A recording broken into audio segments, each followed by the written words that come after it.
হেডকোয়ার্টারটা কার? কোন নবী বলছে আল্লাহ একজন, আরেক নবী বলছে না দুইজন হতে পারে।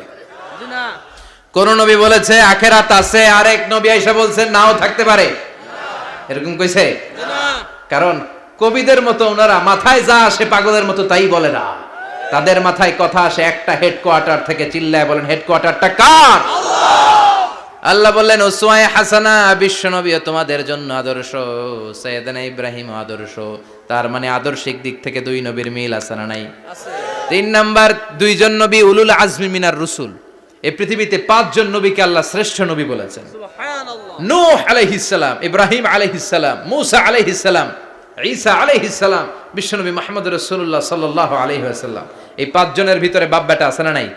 কথা কন। 4 নাম্বার মিল হলো বাপ বেটা দুইজনই কাবা বানিয়েছে। আল্লাহু আকবার।